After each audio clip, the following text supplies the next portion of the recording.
Hello friends, 12th physics chapter 4 ગતિમાન વિદ્યુત ભારો અને ચુંબકત્વના આજના લેક્ચરમાં આપણે ઉદાહરણ 11 જોઈશું.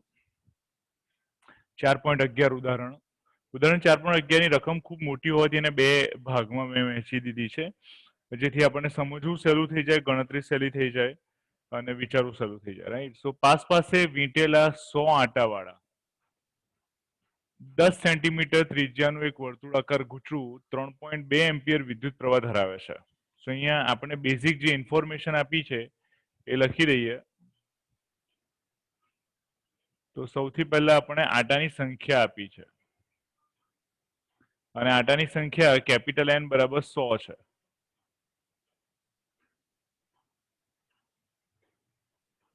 આંટાની સંખ્યા કેપિટલ N બરાબર 100 છે અને 10 સેન્ટીમીટર ત્રિજ્યાનું એક વર્તુળાકાર ગૂંચળું એટલે ત્રિજ્યા R બરાબર 10 સેન્ટીમીટર છે.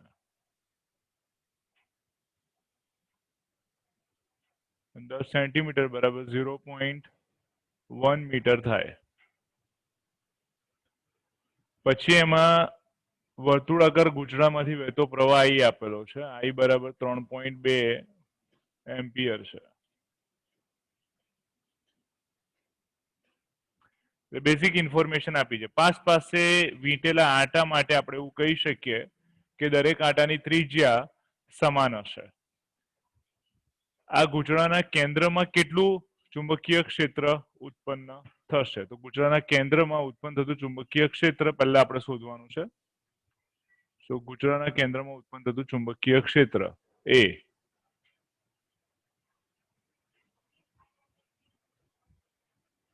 ગૂંચળાના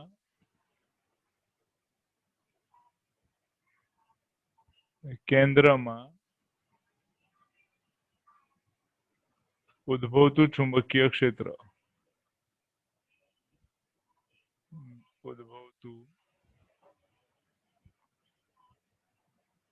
ચુંબકીય ક્ષેત્ર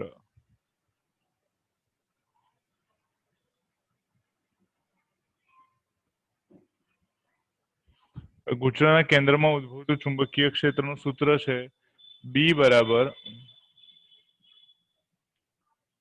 μ0 Ni divided by 2R. μ0 Ni divided by 2R. So B બરાબર μ0 Ni. μ0 નું મૂલ્ય છે 4 પાઈ 10 to the power -7. So કિંમત લખી દઈએ 4 પાઈ into 10 to the power -7. Capital N આંટાની સંખ્યા જે છે 100, પ્રવાહનું મૂલ્ય 3.2 ampere divided by 2R. So 2 ગુણ્યા ત્રિજ્યાનું મૂલ્ય છે 0.1 મીટર, that is 2R. અને માટે B બરાબર શું થશે? તો એની આપણે ગણતરી કરીએ. સો 4 પાઈ જે છે 2 વડે ભાગ ઉડાડતા 2 પાઈ થઈ જાય અને 3.2 થઈ જાય એટલે 2 પાઈ into 2 પાઈ into 3.2 into 10 -7 ઘાત છે ગુણ્યા 100 કરશો એટલે -5 ઘાત થશે અને બીજા ગુણાશે એટલે -4 ઘાત થશે, કારણ કે 0.1 વડે ભાગો એટલે 10 ઉપર 10 ગુણાય એટલે 10 - 4 ઘાત ટેસ્લા થશે. બરાબર. આ ચુંબકીય ક્ષેત્રનું મૂલ્ય થઈ જાય અને સાદુરૂપ આપણે આપીએ તો મૂલ્ય મળશે B બરાબર ચુંબકીય ક્ષેત્ર B નું મૂલ્ય થશે 20.096 into 10 to the power -4 tesla. and therefore B is equals to થઈ જશે 2 approximately 2 ગુણ્યા 10 - 3 ઘાત ટેસ્લા.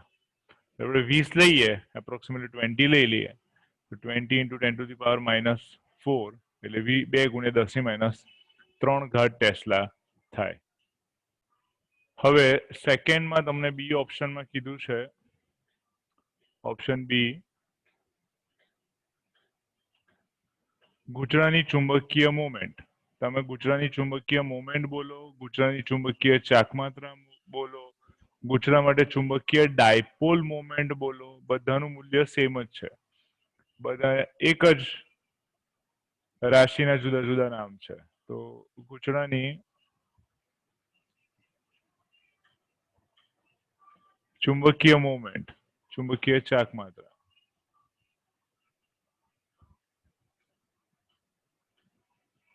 ચુંબકીય મોમેન્ટ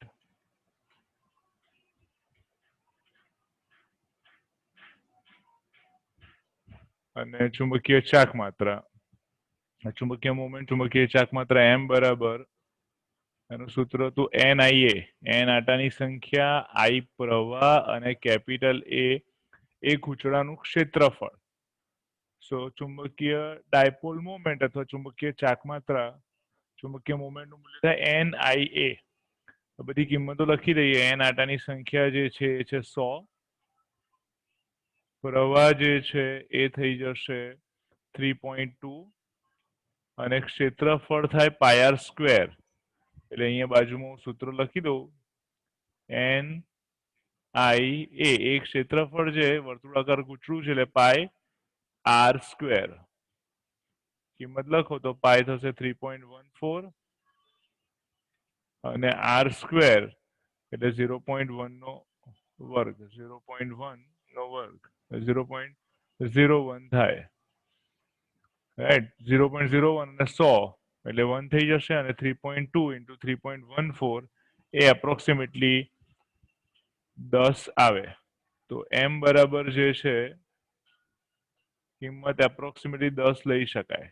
10 એમ્પિયર ઇન્ટુ મીટર²। ચુંબકીય ડાયપોલ મોમેન્ટનો એકમ છે એમ્પિયર ઇન્ટુ મીટર²। હવે આ ઉદાહરણ 11 નો સેકન્ડ પાર્ટ આપણે જોઈએ। અને સેકન્ડ પાર્ટ એટલે એનો થોડો ભાગ છે કે જેમાં બીજી આપણે ગણતરી કરવાની છે। તો એમાં માહિતી આપણને આવી છે કે ગૂંચળાને શિરોલંબ સમતલમાં લટકાવેલું છે।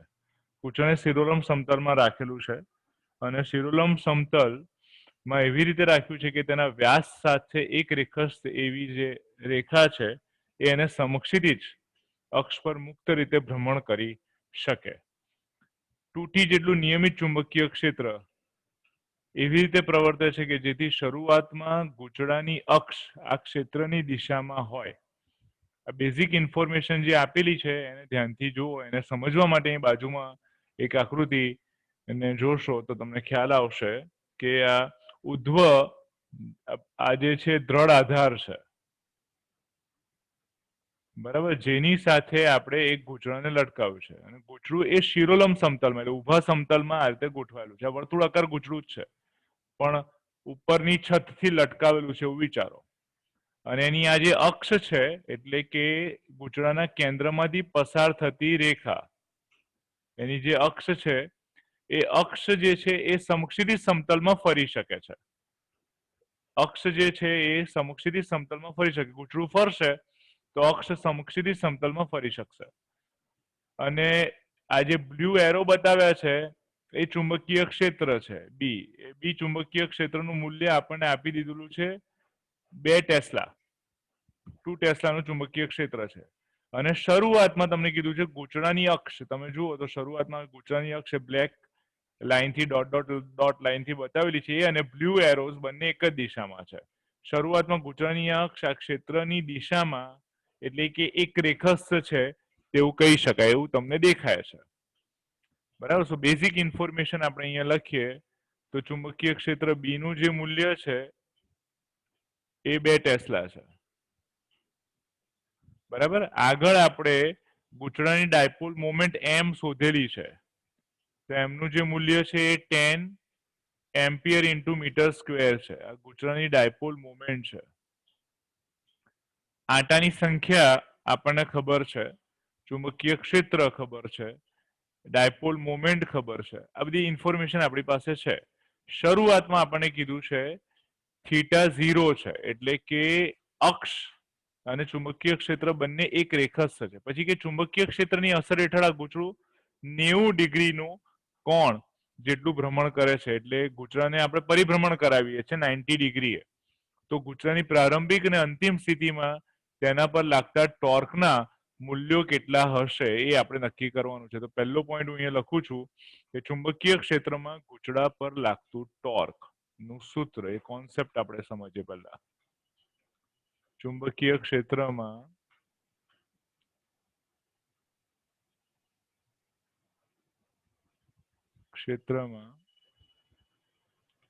ગૂંચળા પર લાગતું ટોર્ક, ગૂંચળા પર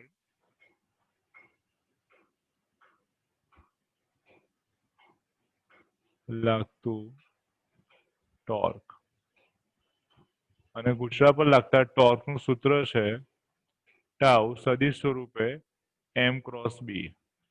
m એ ડાયપોલ મોમેન્ટ છે, ક્રોસ b, અને માટે ટાઉનું સૂત્ર થઈ જશે ટાઉ બરાબર m b sin થીટા. હવે ખાસ ધ્યાન રાખો કે આ ડાયપોલ મોમેન્ટ જે છે એ અક્ષની દિશામાં હોય, એટલે કે રિંગની અક્ષ, ચુંબકીય જે ગૂંચળું છે, ગૂંચળું અથવા રિંગ લઈ લો, એની અક્ષની દિશામાં ડાયપોલ મુવમેન્ટ હોય. અને ડાયપોલ મુવમેન્ટની દિશા પણ આપણે જમણા હાથના અંગૂઠાના નિયમથી નક્કી કરી શકીએ. પ્રવાહની દિશામાં આંગળીઓને ફેરવો તો અંગૂઠાની દિશા એ ડાયપોલ મુવમેન્ટની દિશા આપે છે. એટલે m ક્રોસ b માં જે ખૂણો છે એ ખૂણો ડાયપોલ મુવમેન્ટ અને ચુંબકીય ક્ષેત્ર b વચ્ચેનો ખૂણો છે. એટલે કે ઇન શોર્ટ અક્ષ અને b વચ્ચેનો ખૂણો છે. આ ખાસ યાદ રાખજો. એટલે ટાઉ બરાબર mb sin થીટા થશે. હવે પ્રારંભિક પરિસ્થિતિમાં શું છે તો કે પ્રારંભિક પરિસ્થિતિમાં ચુંબકીય ક્ષેત્ર અને ગૂંચળાની અક્ષ એક જ દિશામાં છે, એટલે થીટા બરાબર 0 થાય. એટલે ફર્સ્ટ પોઈન્ટ હું અહીંયા લખું છું, ઓપ્શન સી માં પહેલું ગૂંચળાની પ્રારંભિક સ્થિતિમાં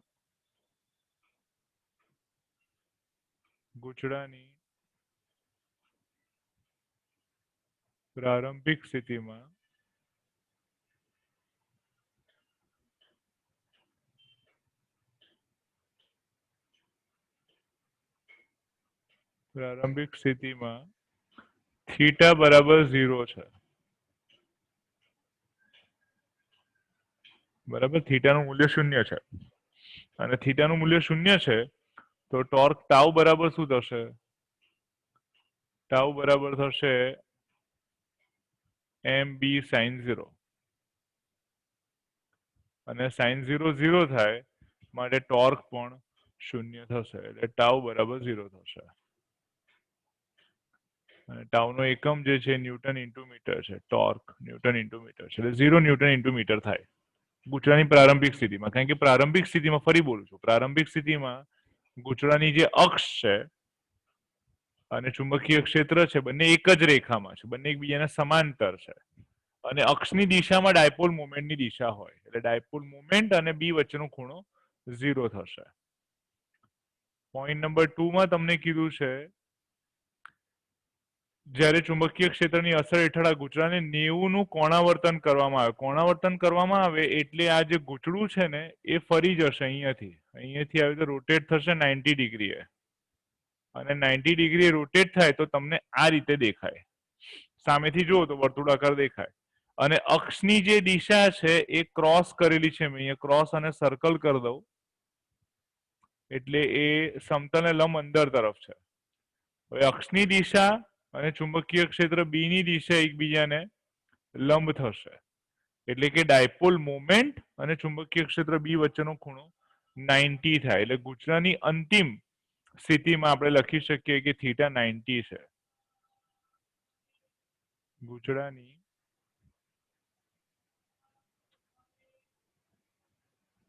અંતિમ સ્થિતિમાં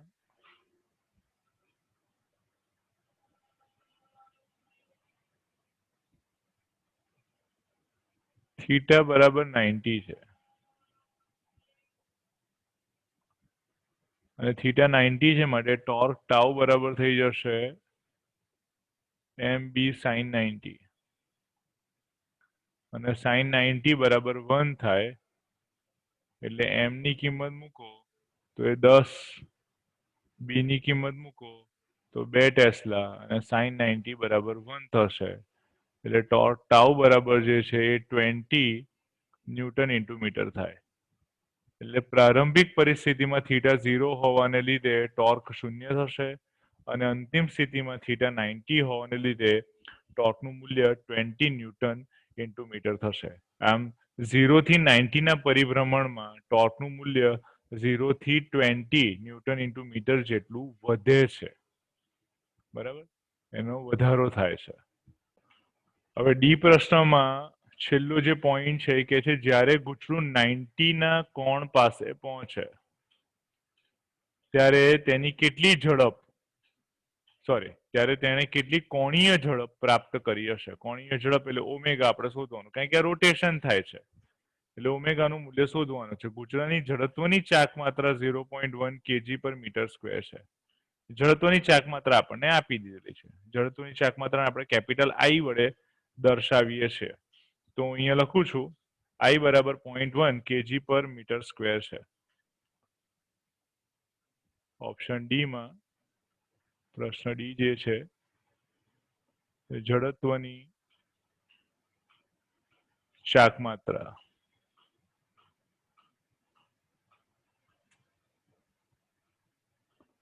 જડત્વની ચાક માત્રા I બરાબર મૂલ્ય આપણને આપ્યું હતું 0.1 kg ઇન્ટુ મીટર સ્ક્વેર છે। થીટા બરાબર 0 થી થીટા બરાબર 90 નું પરિભ્રમણ થાય છે। થીટા 1 બરાબર 0 થી થીટા 2 બરાબર 90 ડિગ્રી નું પરિભ્રમણ થાય છે।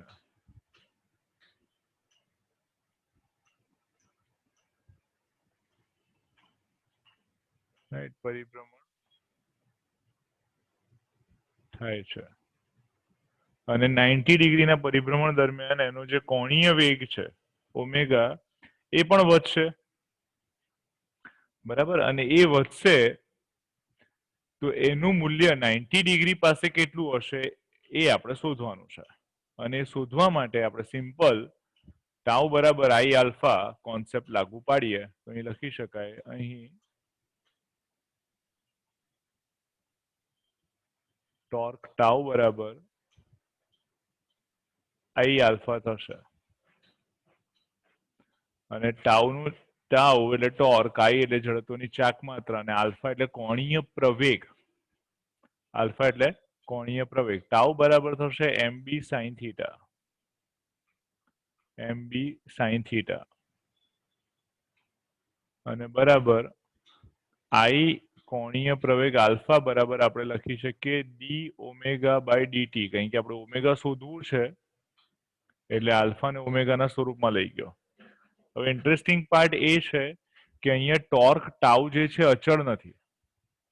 જો ટોર્ક અચળ હોત 0 થી 90 દરમિયાન ટોર્ક જે છે થીટા પ્રમાણે બદલાય છે, તો થીટા ચલ છે અને ટોર્ક બદલાય છે તો આલ્ફા બદલાય છે, એટલે આપણે અચળ કોણીય પ્રવેગી ગતિના સૂત્રો ન વાપરી શકીએ અને માટે આપણે અહીંયા ઓમેગાનું મૂલ્ય શોધવા માટે સંકલનની મદદ લેવી પડશે। બીજું કોઈ ઓપ્શન આપણી પાસે છે નહીં, કારણ કે ટોર્ક પોતે ચલ છે માટે। હવે ટોર્ક ટાઉ જે છે એ થીટા ચલ પ્રમાણે બદલાય છે અને આપણે શોધવાનું છે ઓમેગા। સમય વિશે આપણને કોઈ માહિતી આપી નથી, આપણી પાસે માહિતી જે છે થીટાના સ્વરૂપમાં છે, એટલે અહીંયા હું થોડોક ફેરફાર કરું છું, ધ્યાનથી જુઓ। અને એ ફેરફાર આપણે કેમ કરીએ છીએ ખાસ મગજમાં બેસાડો। આ ફેરફાર કરવા પાછળનું રીઝન પહેલું એ છે કે ટોર્ક જે છે એમાં ચલ થીટા છે, ટોર્ક માટે ચલ થીટા છે, નંબર 1। નંબર 2 આપણે ઓમેગા જોઈએ છે, સમયની માહિતી નથી આપી, આપણે જે લિમિટ આપી છે પણ થીટામાં આપી છે, એટલે આઈ બરાબર હું લખું છું D omega by D theta. Theta લાવવા પાછળનો હેતુ શું છે, લિમિટ આપણને થીટામાં આપી છે, ટોર્ક ટાઉ ના સૂત્રમાં ચલ પણ થીટા છે અને બાજુમાં આપણે લખીશું D theta by D T, D theta by D T, બરાબર. અને D omega by D theta અને ડી થીટા બાય ડીટી એટલે આપણે શું કર્યું તો ઓમેગાનું ટીની સાપેક્ષે વિકલન હતું, એની જગ્યાએ આપણે ઓમેગાનું થીટાની સાપેક્ષે વિકલન કર્યું અને થીટાના ટીની સાપેક્ષે વિકલન વડે ગુણી કાઢ્યું. આખી પ્રક્રિયામાં ફાયદો શું થશે તો કે ડી થીટા બાય ડીટી એ ઓમેગા થઈ જશે, બરાબર. અને ડી ઓમેગા અને ડી થીટા જે બે ચલ છે ઓમેગા શોધવાનું છે અને સામેની બાજુ એટલે ડાબી બાજુ જે ચલ છે ડી થીટા છે તો ડી થીટાને આપણે સામે આપી દઈશું એટલે એક સ્ટેપ વધારે લખીને પછી આગળ પ્રક્રિયા કરીએ તો એમ બી સાઇન થીટા બરાબર I D theta by D T એને ઓમેગા કરી દઉં અને D omega by D theta. અહીંયા કૌંસમાં ખાલી લખી દઉં છું કે ઓમેગા બરાબર ડી થીટા બાય ડીટી થાય. સો ડી થીટા બાય ડીટી ની જગ્યાએ આપણે ઓમેગા લખી કાઢ્યો અને ડી થીટાને સામે આપી દો તો પદ આપણને મળશે આઈ ઓમેગા ડી ઓમેગા, એ ડાબી બાજુ લખું છું આઈ ઓમેગા ડી ઓમેગા અને જમણી બાજુ હું લખીશ m b sine theta d theta, m b sine theta d theta. Clear? એટલે ડી થીટાને સામે આપ્યું. હવે આપણે બંને બાજુ સંકલન કરી શકીએ. એટલે સંકલન કરતા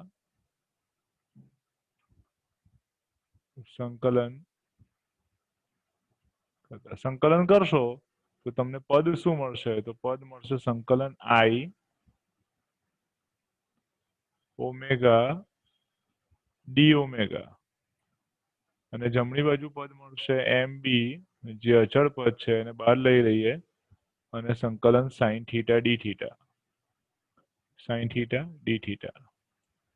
અહીંયા સાઇન થીટાનું એટલે થીટાનું જે મૂલ્ય છે એ 0 થી 90 માટે બદલાય છે. થીટા 1 થી થીટા 2 તમે લખી શકો, 0 થી 90 લખી શકો. અને ઓમેગાનું જે મૂલ્ય છે એ પણ ઓફકોર્સ પ્રારંભમાં કોણીય વેગ 0 થી ઓમેગા સુધી બદલાશે. ઓમેગાનું મૂલ્ય આપણે શોધવાનું છે. એટલે 0 ખૂણો હતો ત્યારે ઓમેગા 0 છે, 90 ખૂણાએ ઓમેગાનું મૂલ્ય કેટલું થશે એને આપણે ચલ ઓમેગા લઈ લીધું અને ઓમેગાનું મૂલ્ય આપણે શોધવાનું છે. સો therefore આઈ ને આપણે બહાર લઈ લઈએ અને એક સ્ટેપ વધારે લખું છું સંકલન ઓમેગા ડી ઓમેગા 0 થી omega is equals to mb સંકલન 0 થી 90 sin theta d theta, sin theta d theta. અને therefore I ઓમેગાની જગ્યાએ આપણે લખીશું omega square divided by 2, omega square divided by 2 0 to omega and that is equals to mb sin theta નું જે સંકલન થશે એ થશે minus cos theta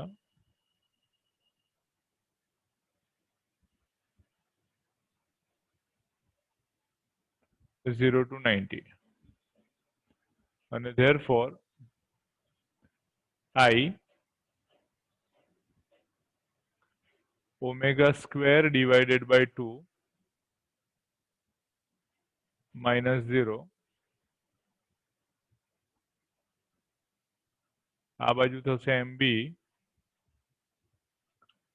minus cos 90 એટલે અપર લિમિટ લખીએ minus minus plus lower limit થશે cos 0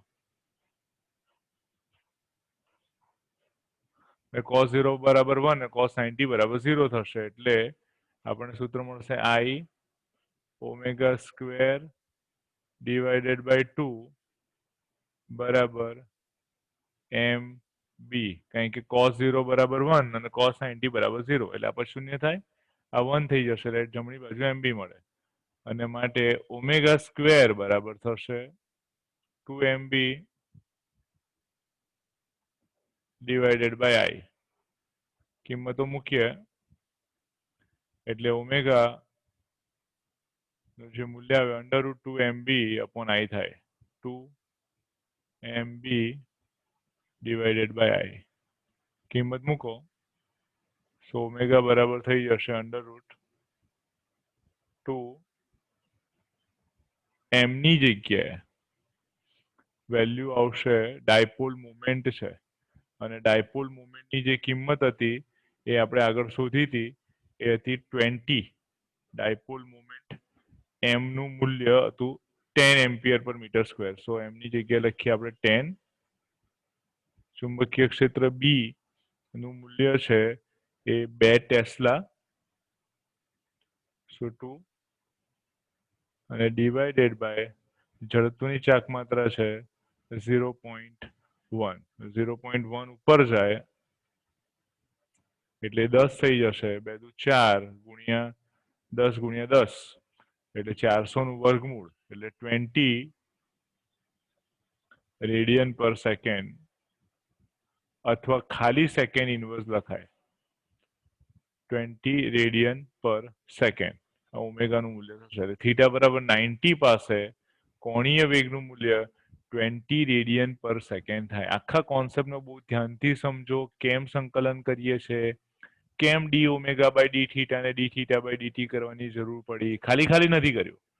સમય આપણી પાસે નથી. થીટા ચલ જોઈએ છે. બધાને ચલ પરિવર્તનનો કોન્સેપ્ટ કહેવાય. બરાબર. અને એને ચેઇન રૂલ પણ કહેવાય છે વિકલન માટે. જુદા જુદા નામ છે. કોન્સેપ્ટ શું છે એ ખાસ ઇમ્પોર્ટન્ટ છે. અને આ રીતે આપણે ઓમેગાનું મૂલ્ય શોધી શકીએ છીએ. ઓમેગાનું મૂલ્ય શોધવા માટે ગતિ ઉર્જાને કાર્ય સાથે સરખાવવાનો એક કોન્સેપ્ટ પણ છે, પણ એ આપણે ચેપ્ટર 5માં ભણવાના છે. એટલે અહીં આપણને આખું સંકલન કરીને ઓમેગાનું મૂલ્ય શોધીને બતાવ્યું છે. Okay, thank you.